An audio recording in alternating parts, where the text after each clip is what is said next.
All right, guys. So we are coming out of our kind of slow season that wasn't really very slow, and moving into what we would call our busy season, right?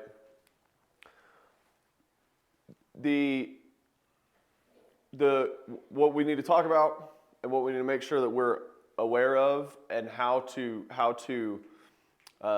mitigate issues is callbacks. Okay. Now we've talked about callbacks a lot, right? We track them. We know what we're doing. But there's one thing that does not create callbacks, right? And that's how good of a technician you are. It has nothing to do with callbacks, okay? I believe that there are two things that cause callbacks, all right? First thing is mindset.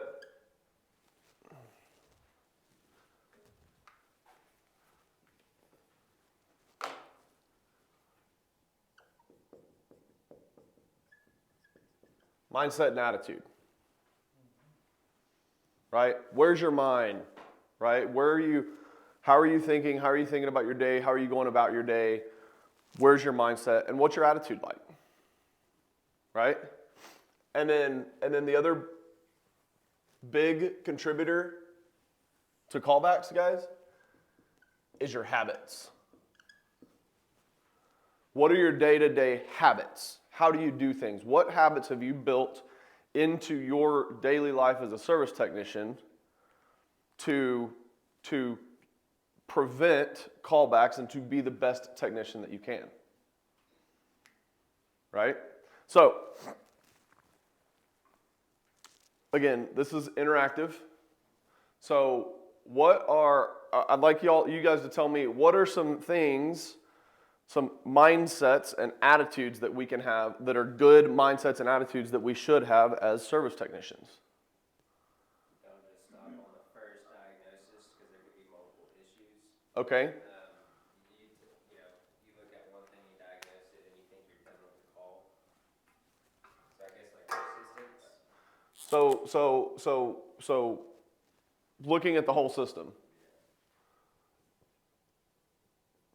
What else? Love what you do. Love what you do, all right. Have confidence in your ability. Have confidence. Love that one.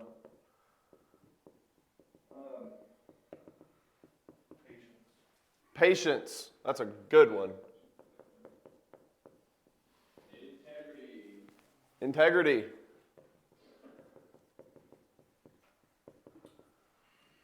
Listening to the customer's input. Listening to the customer. With that kind of open-mindedness, I've definitely not been before. Open-mindedness. Yeah, just like, because, you always hear that customer, my husband's an engineer, he fixes this, and you're like, yeah, all right, buddy, kind of go on with it. But being open-minded to the customer and what they're saying and what they're seeing and hearing. I mean, I don't know how you write this, but for me, it's concern. It's our problem, not their problem. Own the problem. So I own that problem. It's my system. It's my problem. Let's solve it. Own the problem. All right. Anything else? Anybody else? Any other positive mindsets or attitudes? So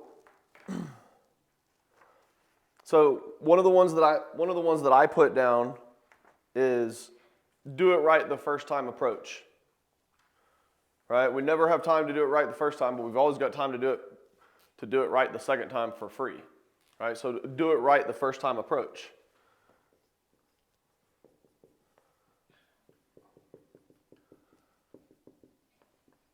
What else?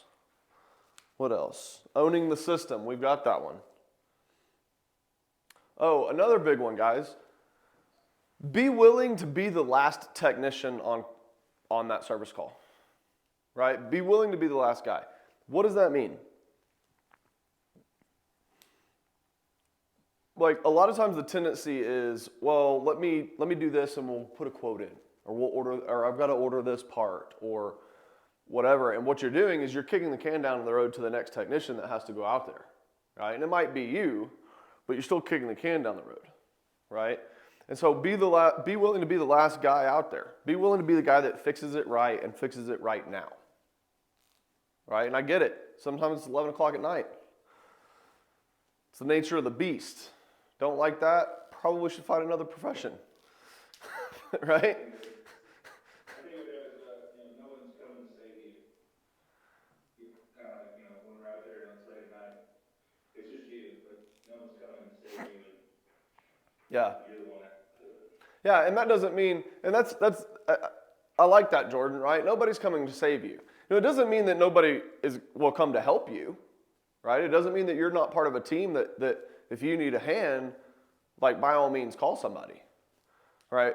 But even if the whole team shows up, even if 5 technicians show up, like, you still have to own the system. You still have to own the process. It's still your problem, right? So be willing to be the last guy to solve the problem once and for all, right? Guys, another really good mindset. Focus on one problem at a time.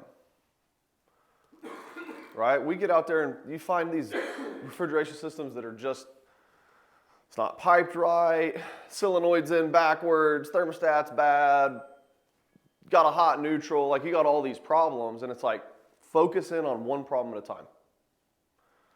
Solve that problem and then move on to the next problem, right?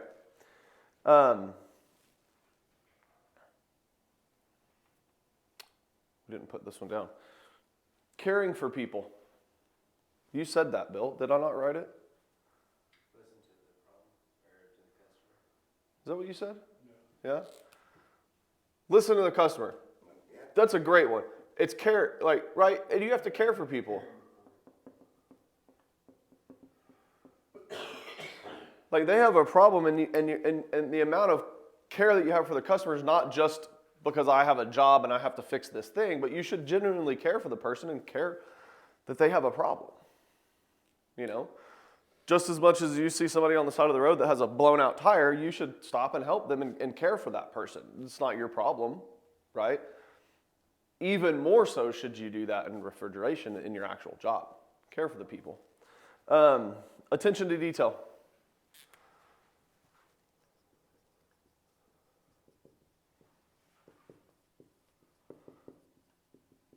Got to have attention to detail, right? If we're not paying attention to the details, you're gonna miss all the big stuff.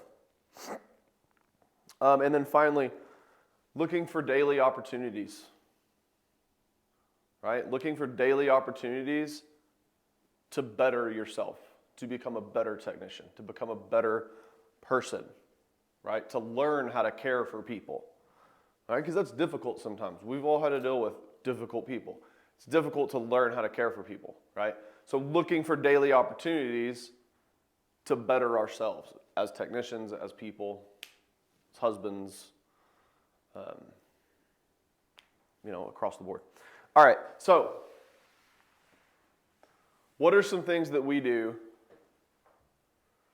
What are some things that we can get into that are negative mindsets? Patience, being in a hurry, not listening to customers, arrogance. Being in a hurry.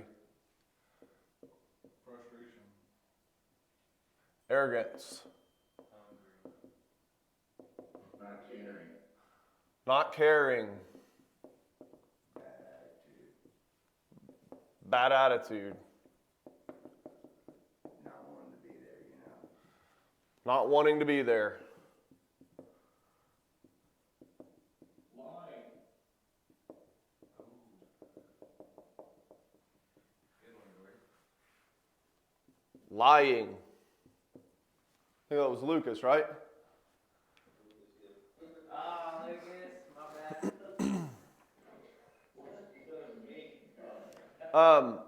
Guys, what about just simply avoiding hard work? Laziness. Laziness, yeah. I think that one's actually a sin.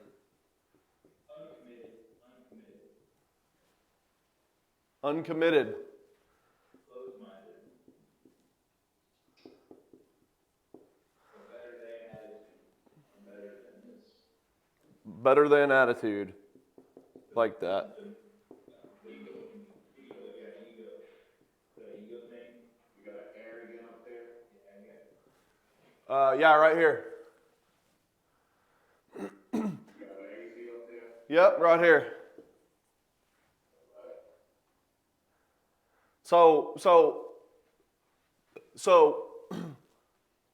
what is the one thing that all of these negative mindsets and attitudes have in common?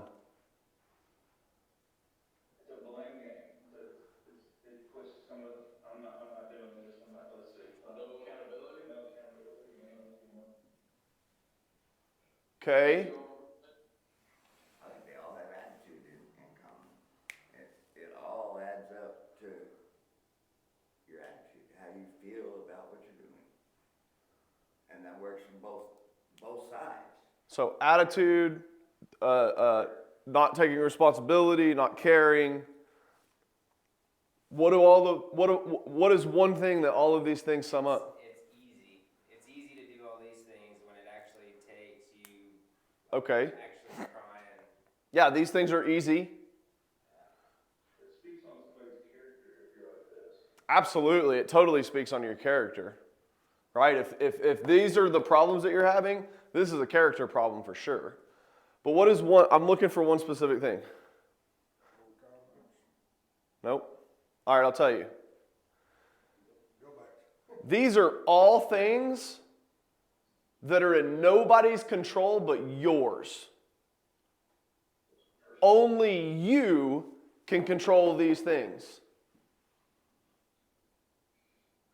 Right? Nobody can make you be in a hurry. Nobody can give you arrogance. Nobody can make you frustrated. Right? You choose to be frustrated. Situations might be frustrating, but it doesn't mean that you have to choose to engage in that frustration and be frustrated. It doesn't mean that you have to choose to adjust your attitude to being frustrated, right? That goes for the same on both sides. Absolutely. We choose all of that. 100%. You also choose these, right? Nobody can make you not want to be there, right? Granted, there can be customers that, well, they suck and you don't want to be around those customers, right? But that's an attitude decision, right? You can choose to own it and say, like, this guy sucks, I don't want to be around him, he's mean, he's rude, he's, whatever. And you can own that problem, see past it, and do your job and still care for the person, right? These are decisions. Lying, that's 100% on you. Avoiding hard work, being lazy, that's on you, right? That's not, somebody else can't make you do that. Uncommitted, again, that's on you. A better than me, like I'm better than this attitude, these are all things that we personally can control. And it's how, and it like the opposite of these things are our mindset and attitude, right? How do we think about these things? It's a big walk-in. There's a lot of issues here, right? You own this problem, well, now all of a sudden you've got more work to do. Absolutely. Doing it right the first time. My God. Guys, I've been there. So easy to band-aid a problem on a Friday afternoon at 3 o'clock and go home and not think about it. And the customer calls back on, Saturday morning or Sunday afternoon, the problems, and you're not on call, and the other guy's got to go out and fix it, right? Like, it's easy to do that. No, it's not. But it's not doing it right the first time. And it makes you a blue falcon. If you don't know what a blue falcon is, go look it up. It's not easy to do that. Well, for you, because you have, craftsmanship. If we're in this business, and I can't do it, I can't Band-Aid it, and Bill, I know that you're not telling me that you've never not done this. Ever. if I had, I told them, you know what I mean? Okay, we're trying to get you back. So that made you feel. But I've never, You've been doing this for... ever left a job that I knew was wrong, was gonna call tomorrow, and never. All right. I can't do it. Well, I left jobs and told the customer this may or may not work, and we'll get you back on the schedule, but okay. So that, this may or may not work, we'll get you back on the schedule. You're leaving the job knowing something is not working right. Right? At which point, like, it's our jobs to come up with a solution. We may not be able to give them a solution right then. Right? Maybe it's a weak compressor. We can't get a compressor, and there's not one in the state, and we get, it's Saturday night, and there's all these things. It's like it's just not going to happen right now. Well, I guess there's a different mindset when you look at it, because when we had a customer where the compressor went bad and the only one was at Baker and Austin, they gave them options to actually meet halfway Yeah. with the Austin team and then drive back and get it in. So I guess it's the mindset like, oh yeah, you got a bad compressor, there's none in this, in the state, but 100%. 100%. Right? There's always something that we can do. Right? Like, I know that some of you guys have listened to Jocko Willink and read some of his books and stuff, right? I think it's maybe just one of his YouTube videos. But he talks about how when he was in the SEALs that, that extreme ownership, they have to own everything. And so they'd like plan this mission, and the mission would be, we're going to go do whatever, and we're going to take these, helicopters to go do this. Right? And then, the weather comes up and you can't take the helicopter. Right? And most people are like, well, it's we can't plan for the weather. Well, okay, like you may not be able to plan for weather, but we can have a lot of different other options, right? You can take a Hummer, you can take a dirt bike, like you can still accomplish that mission. It's just how hard and how far are you willing to go to actually make it happen? Right? And sometimes that's dictated by the customer and how much money they want to spend, because you want to do, we can drive 6 hours and go get this, or we can have this thing overnighted. Like, we can move mountains to get stuff fixed, right? Put a new condenser in, right? We can move mountains to get things fixed, but sometimes it's dependent on the customer. But the point is, how far are we willing to go to make sure that we serve that customer, right? But we're talking about callbacks specifically. When our mindset and attitude falls into these negative realms, that's when we start having callbacks. Right? If you're willing to own the problem, that means you're willing to go through everything. You check all the components, you check the full system. Like, you're going through everything. You're probably not going to have a callback. Right? If you're willing to do it right the first time, guess what? You're not going to have a callback, right? This is when you have callbacks. When our mindsets aren't in the right place. Okay? Does anybody have any questions about this? Because we're going to move on. No? no, I like it.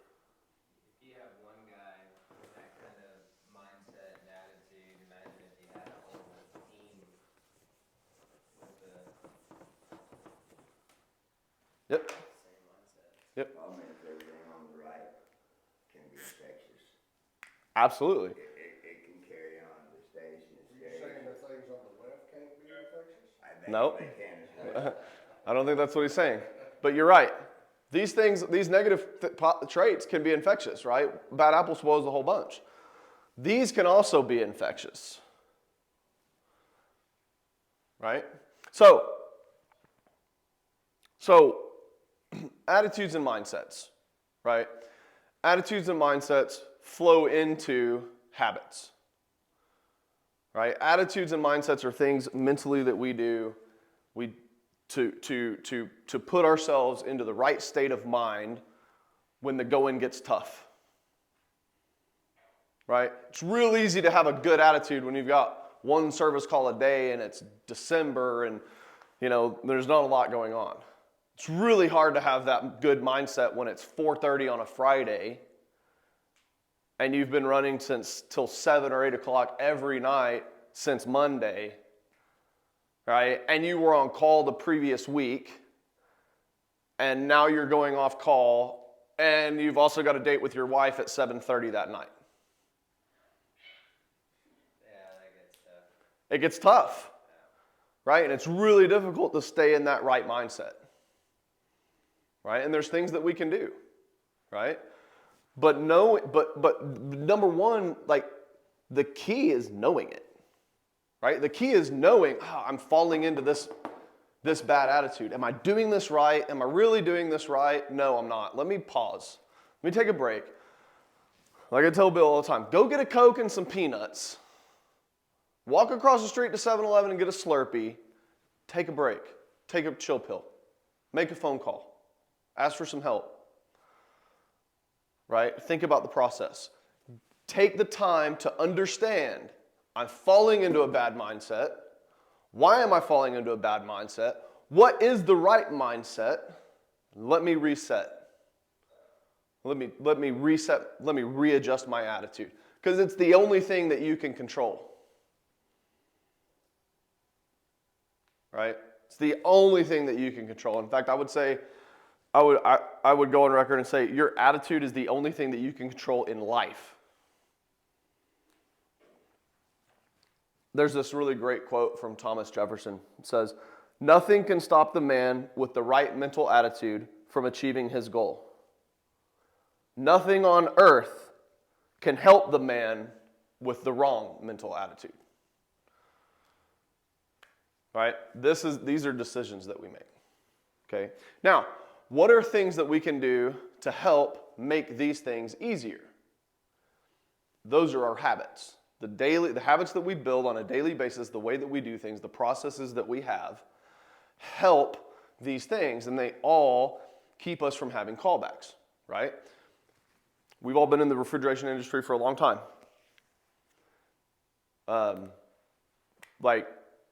I can probably count on one hand how many companies in the town that we're currently in of Lubbock, Texas, that actually use micron gauges when they pull vacuums. Right? Like, they look at their gauge and go, oh, I'm at 29 HG, I'm probably good. I'm in the green on my vacuum pump, I'm probably good. Right? They're running for 2 hours, I'm good. Yep. I think the green on your vacuum pump, don't quote me on this, but side note, on the Yellow Jacket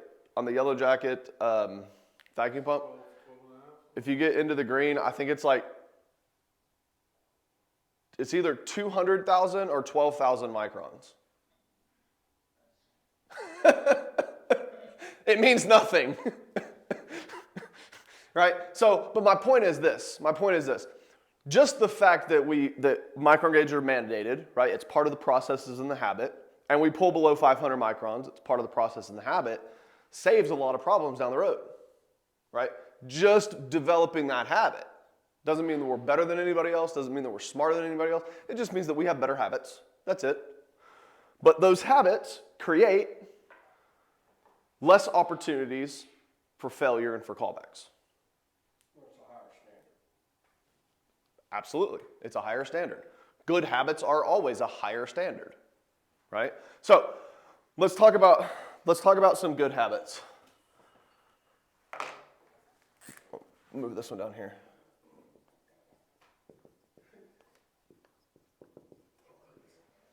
All right.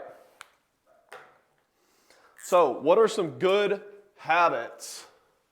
Being organized, truck stop. Communication. All right, organized.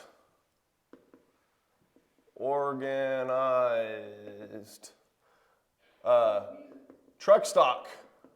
Whatever you're doing, Communication. together.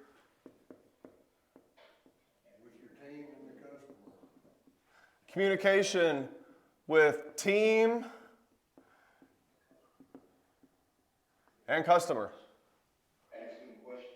Asking questions.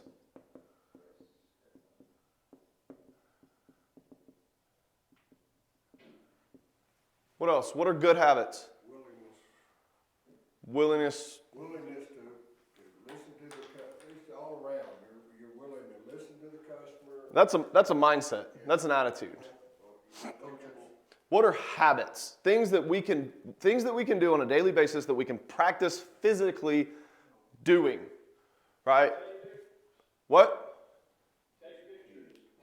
Take pictures.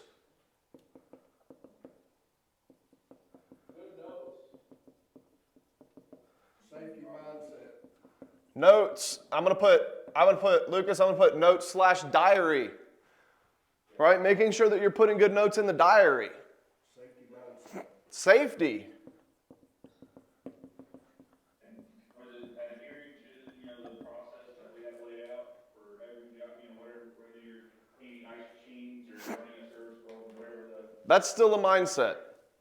the mindset. That's still a mindset. But what are specific habits? Establishing a relationship with the customer. Okay, that's still a mindset. But how do you follow through on that mindset? By meeting or exceeding the customer's expectations. Conversation, there you go.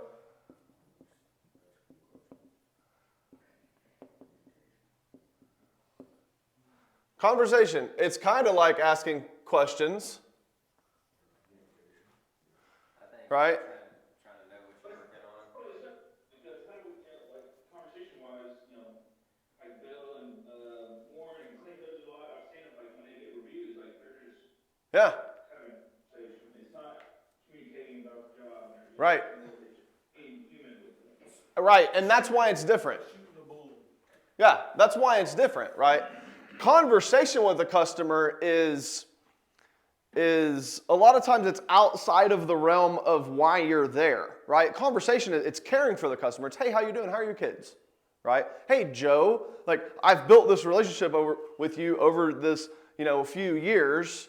How was the soccer game on Saturday? Right? That's the conversation in the relationship. And that is the thing that you can do, right? Create that conversation with the customer. Right? In order to do that, you have to have the right mindset. Right?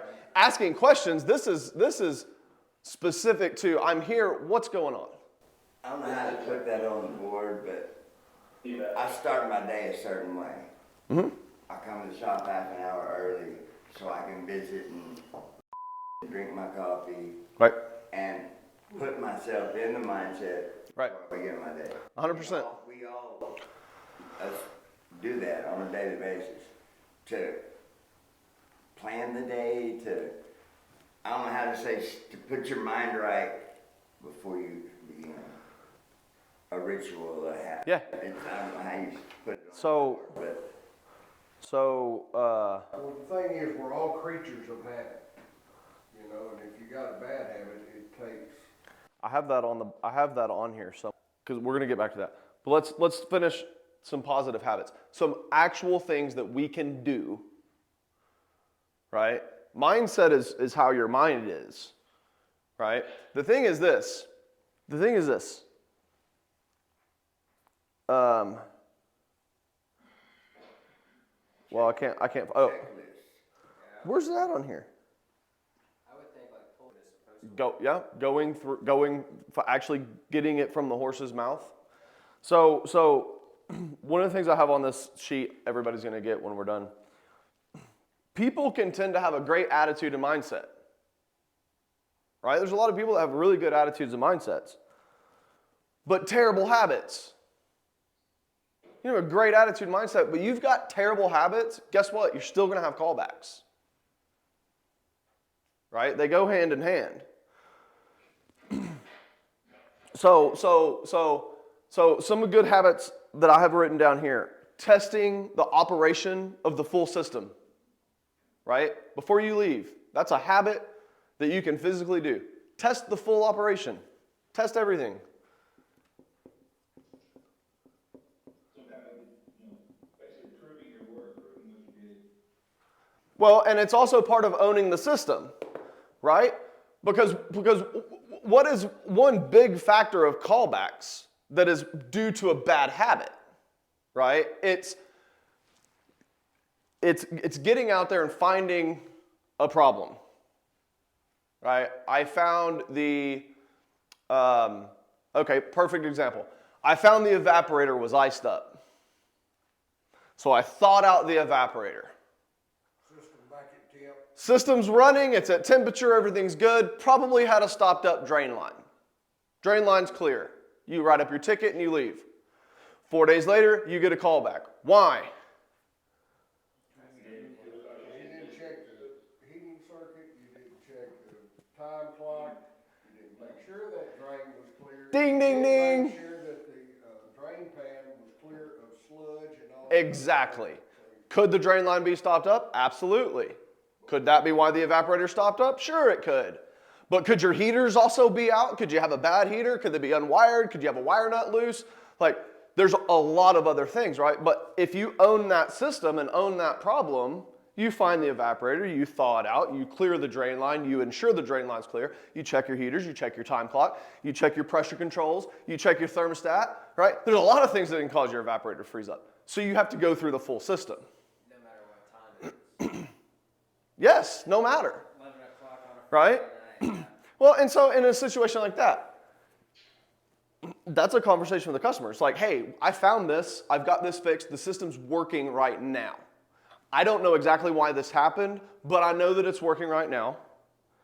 If you don't want to continue to pay for overtime, we can come back on Monday and continue.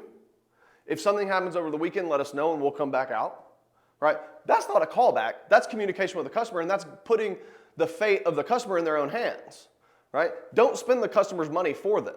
Let them make that decision.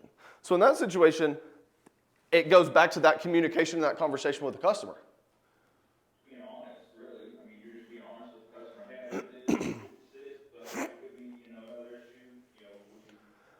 All right, but there's practical things that we can do. Again, let's go back to the evaporator iced up, right? First thing I'm going to do is I'm going to throw the dang thing in defrost. And I'm going to check the amp draw on my heaters. Are they working? Right? Because if they are, well, that's going to help me defrost the evaporator faster. But the point is the habits owning the system, going through the whole system, not just finding the first problem, fixing that and moving on, because most problems that we have in commercial refrigeration are not problems, they're symptoms to another problem, right? You find a bad compressor. Compressors don't fail, right? Things in the system cause the compressor to fail. Bad TXVs, flooding back, pressure controls not set properly, dirty condensers, high heated compression. These are the things that cause compressors to fail. So if you have a bad compressor, you just found the symptom. Now you got to find the problem, right? Maybe you've got to, you go change the compressor. Well, maybe the condenser fan motor's bad. You don't change the condenser fan motor, well, guess what? You still have a bad compressor eventually. So testing all operations of the full system. All right? Verifying all of the components of that system, right? So individually looking at everything, right? One of the big things I run into all the time is, do what? Oh my gosh, equipment's not sized right. We run into that crap all the time. Residential air conditioner on a walk-in cooler, hate that. Verifying that the low pressure switch is set right and the head pressure is set right. Right, it's very easy. Put your gauges on, pump it down, see where it shuts out. Take it out, pump down, see where it comes back on, adjust it. Put a piece of cardboard over it, watch the head pressure go up, see where head pressure goes out. Right? Unplug the condenser fan motor. Right, whatever's easiest. Go through the system, check the thermostat. Right? Put your temperature probe in there. See where the thermostat's at. Oh, hey, thermostat says it's set at 32, but my temperature probe says that it's 40. Maybe we need to change out the thermostat. Right? So verify each component of the system. I think you hit it the best. Most everything we see is a symptom. Yes. Most everything is very rarely the problem. Yep. It's usually a symptom. There's usually something else to look for. So, clean and tidy workspaces. This is a hard one for a lot of people. It's very important for me, right? Clean and tidy workspaces will definitely lead to callbacks. Disorganized. Did I do this? I forgot that oh man. We've all had this. We wake up at 2 o'clock in the morning and go, did I turn that disconnect back on? I can't tell you how many times early in my career I'd jump out of bed, get dressed, and freaking go over there and climb up on the roof just to make sure I put the disconnect back on. Or put the pins in the time clock after I change the time clock or something. Right? Good habits, clean and tidy, organized, going through your process solves those issues. Ice machines. Very simple habit. Watch it make 2 batches of ice. Right? One of the stupidest callbacks we've had in the last few months is went out, worked on an ice machine, forgot to turn the water back on. How do we do that? How do you forget to turn the water back on? Right? Watch it make 2 batches of ice. And while it's making those 2 batches of ice, another thing you can do, verify that it's draining water down the drain. Look at it, find it, get on your stomach, find the drain, watch water dump. I always like to make sure that the dump valve's not leaking by too. 100%. That's an easy thing that's an easy thing to check, and it's just a good, easy habit to get into. Check the dump valve. See if it's leaking by. During the freeze cycle. But watch it make 2 batches of ice, because if it makes 2 batches of ice, guess what? You're going to see the bridge thickness. You're going to see it dump water. You're going to see the water's going to be on. Right? There's a lot of things that just watching it make 2 batches of ice solves. Orderly and organized truck. Again, this is another one. Right? One of the things that I went to on this is like, if your truck is disorganized and you don't know what you have on there, because if your truck is disorganized like that, you don't know what you have on there. I promise you. And if you think you do, guess what? I'm going to go put something in your damn truck and it's going to sit there for 3 months, and then I'm going to tell you have something that you're going to tell me you don't have, and I'm going to prove to you that you do. But the thing is this, if you don't know what you have on your truck, and you need a part, you need something, it's late, it's after hours, you're in a hurt, whatever's going on, and you don't know that you have the right part, and you put something else on that's like, this will work, right? When you had the right part, but you just didn't know where it was, couldn't get to it, didn't want to clean out your whole truck to get to it, like that's an issue. I noticed that I pull off the job to go get the part, and then when I get back, clean it up, and then I find the part that I had, or that I needed. And it's like... That's a huge problem, right? Like that's not good for the company. It's really not good for the customer, right? It's not good for your mindset. Like that's a big problem, right? So having a clean and organized truck, knowing where things go, right? Guys, when I was running service, Cody can attest to this. I always carried a tool pouch. I never had a backpack or any of this other crazy things that you guys had. I had a tool pouch. And if somebody put tools back in my tool pouch, number one, I was very particular. I was like, if you take a tool out, great, use it. Do not put it back. Set it next to my tool bag. You're gonna put it in the wrong hole. You put it in the wrong spot, I won't find that tool for a year.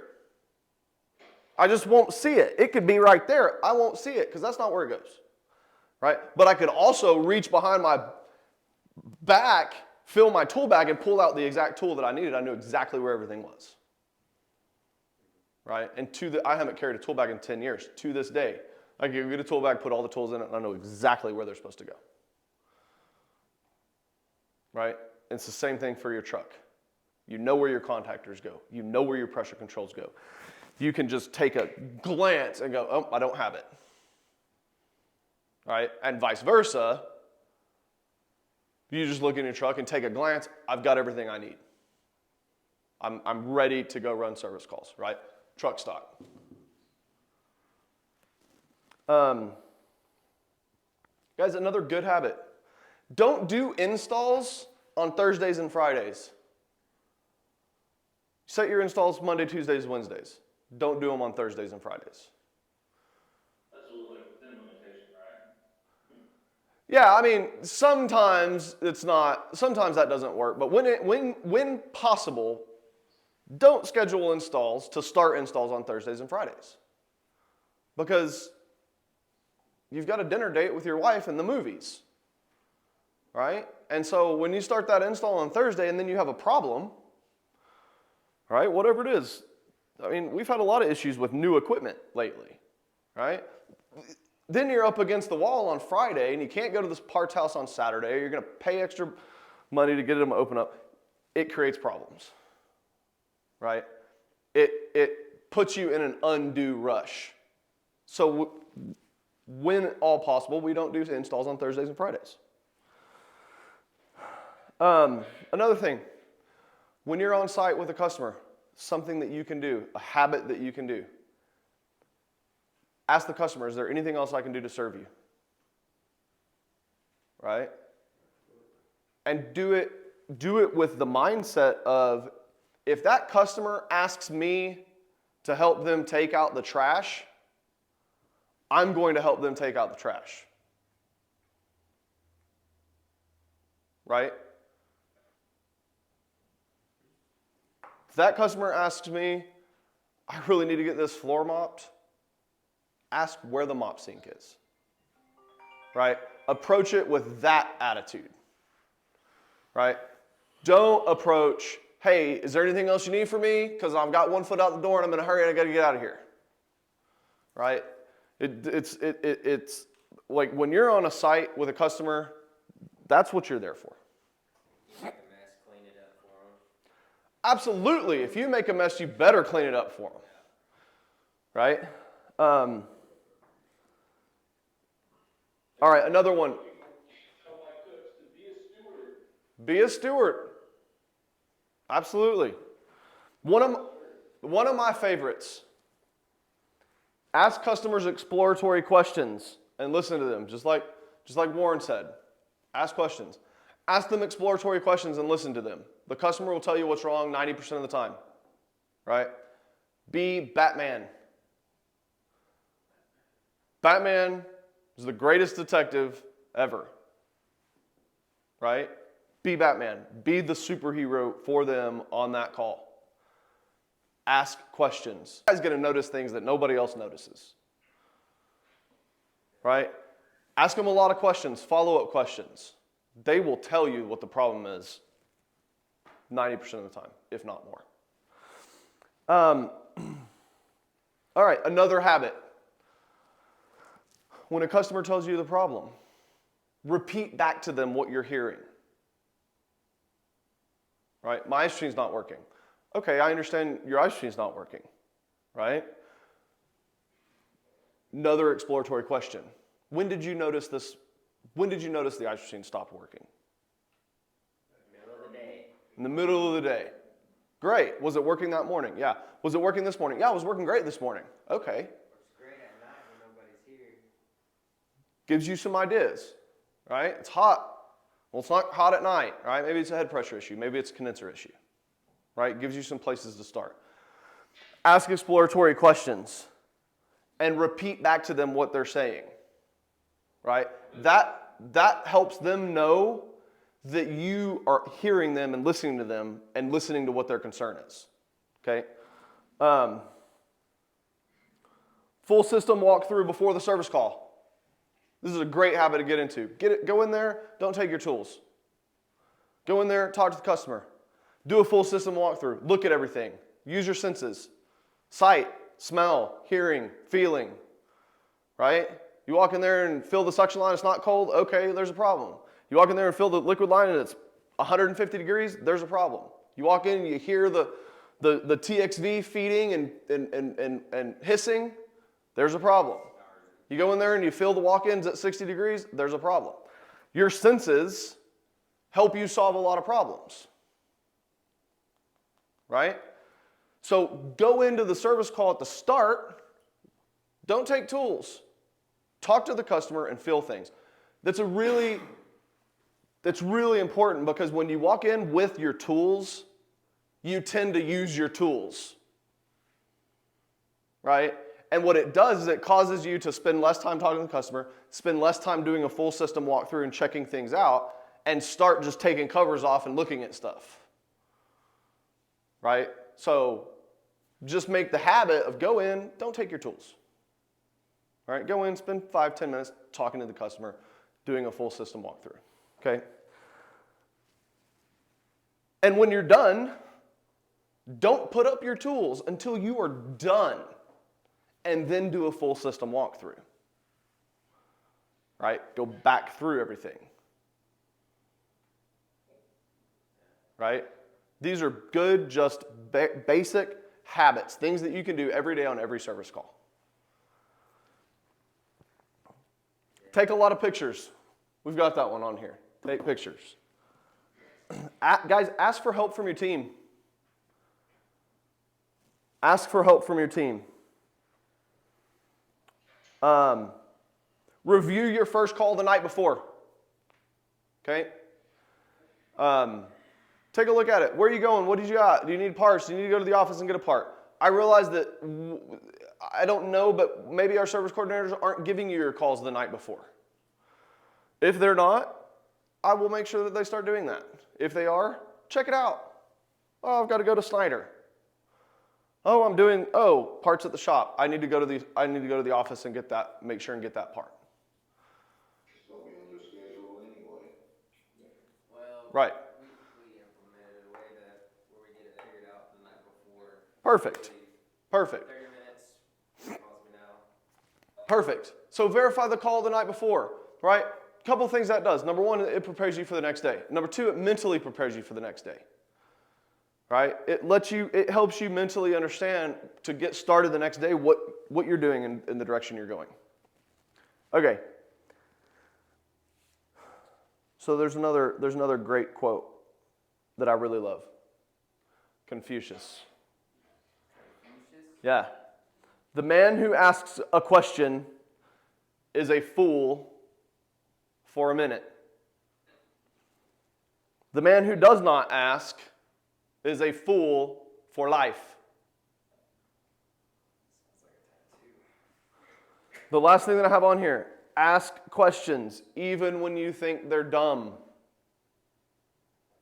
There's never a dumb question. Ask questions. Okay, if you're not clear on something, call somebody. We have over 200 years of experience in the commercial refrigeration field in this company. Ask questions. Okay?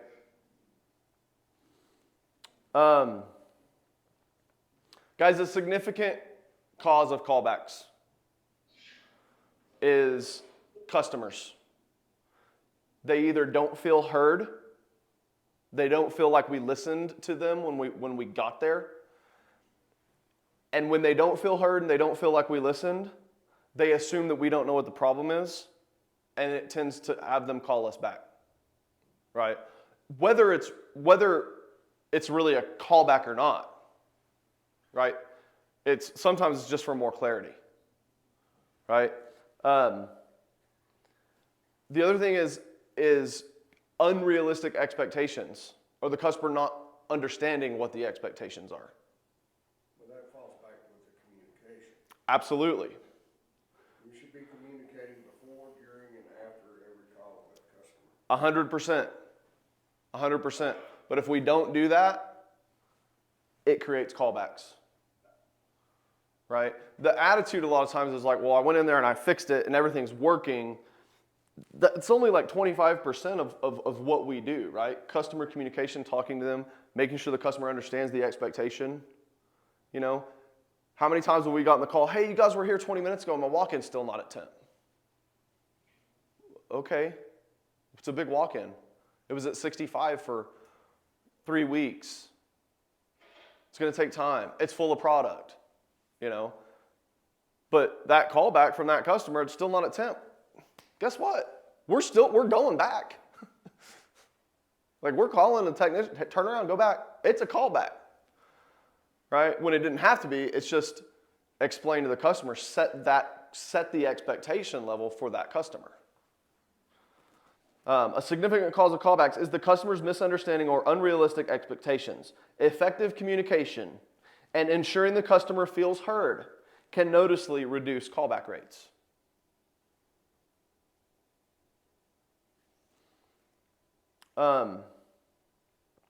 Guys, the primary reason for callbacks is a negative attitude and a bad mindset. That's what it is. All right, so now let's talk about the last thing. Oh, one other thing. When are callbacks the most prevalent? Okay, the 5 o'clock service call. Right? Service calls, when a technician shows up at 3 o'clock or later, it's your greatest percentage for a callback. Why? Because you got a dinner date with your wife at 7. You're rushing. It's Friday. You've got a football game. You got to get out of there. Right? You need to know that. Because when you get that service call at 3 o'clock today, and you look at your clock and go, oh, it's 3 o'clock. You need to think about that. All right, I need to make sure my mindset's right. I need to make sure my attitude's right. I need to make sure that I'm going to step up to the plate. I'm going to own the problem. I'm going to do it right. If I've got to readjust my plans, or I will. If I need to call and ask for help, I will. If I've got something that I just this is really important, I need to get to this, see if you can get somebody to come take your place or help you. That's okay. We're a team here. We're here to pull together. Right? Because it's going to happen to you someday. Right? And when it happens to you, you want your team to be able to help you. Okay? So, post 3 o'clock service calls. Fridays. Fridays are most callbacks prevalent Friday. Why? Because it's Friday. You got a movie at 7 o'clock. It's the weekend. You're wore out. You've been on call since the last Friday. You've been working 12 hours a day. You're tired. It's 3:30. You're going to the car show on Saturday morning. And you just don't want to go do the call. You got to go back to this. Right? Summer months. Callbacks just go up in the summer months because we feel busy. This is 100% a mindset thing. Right? You don't have to get to another service call. You need to finish the service call that you're on. You need to finish it right. You need to own it. You need to do it right the first time. Only after that's done should you even think about another service call. Right? But if you're thinking about another service call, 30 minutes into the service call that you're on, you've already screwed up. Because your focus is now not on this service call. Your focus is now on the other service call that you haven't even got there. Well, I wonder what's wrong. Well, maybe, what they said was wrong. Oh, it's a walk-in cooler. There's a weird noise coming from the walk-in. Oh, I bet the fan blade's hitting the wire. Yeah. You're trying to diagnose the problem for the service call you're not even on, and you're not paying attention to the service call you are on. Right? And in the summer months, we just inherently know we're going to be more busy because we've got more calls. And so our service callbacks go up. Okay? So don't focus on the next call. Focus on the call that you're on. That's why our service coordinators don't give you more than one call at a time. That's why when you look at your schedule, you get one. Right? The only time that there's a deviation from that is if it's an out-of-town thing, right? If you have to go out of town and then on your way back we need you to go to another service call, they may put that other call on there to make sure that you have the part that you need when you leave, or you don't start heading back without going on the other thing, right? But if you're in town, if you're doing the normal day-to-day stuff, that's why you get one call. Stress and worry on things like that is a huge factor for callbacks. Okay, so finish the call that you're on. If you don't get to the next service call, somebody else will. If we all can't get to the next service call, guess what? We'll hire somebody. Okay, So summer months, the high volume of service calls. So finally, people think a lot of times that callbacks are due, well, I didn't know. I didn't have the skill set. I didn't have the knowledge. That's a bunch of malarkey. You may not know anything. If you make a phone call, you communicate with somebody, somebody will help you or show up or walk you through how to work on this thing that you've never worked on. We work on stuff all the time that we've never worked on. It has nothing to do with skills and knowledge. It has everything to do with attitude and mindset. Are you willing to ask for help? Are you willing to call? Are you willing to say, hey, I don't know? The worst kind of callback. The lack of skills and knowledge rarely contribute to callbacks. Ego and pride keep people from admitting a lack of understanding or asking for help. You get out there, you don't know what you're working on, you don't know what's wrong, you can't figure it out, you're not willing to say, well, I don't know, or you make something up to hide your inadequacy, which if you do ask for help, makes people go down rabbit trails, right? I changed out guys, I've seen it all. I've seen it all, and I've done it all.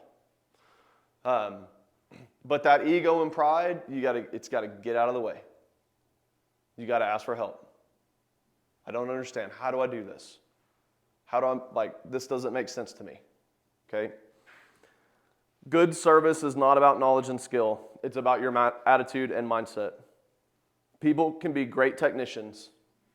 Guys, I've worked with some of the greatest technicians ever. Warren, I know you have. All you guys have worked with incredibly good technicians that know their stuff, right? And they suck. They fail. They have callbacks. They don't do things right. Why? Because they don't have a good attitude or mindset. They have bad habits. That's why on our job ads, I think paragraph number 3 specifically says, we are not looking for the best technicians. We're looking for people with good attitudes, good mindsets, morals, values, character. Because if you have a good attitude, if you have morals and values and character, by God, and you know what a crescent wrench is, we can teach you how to do this. I think one of the biggest things that's always helped me is remember what our title is. I'm a service technician. We are here to serve the customer and the company. Mm-hmm. And if I'm not serving my customer and my company, then we'll never have a job. Yep. Or I've got to go somewhere else to find a job. And by doing that, we provide a service, and it's not always on my time or at my convenience. It's at the customer's convenience. Any questions? Guys? Austin guys? Any questions? No? All right. Well, y'all have a great day. I love you all. We'll see you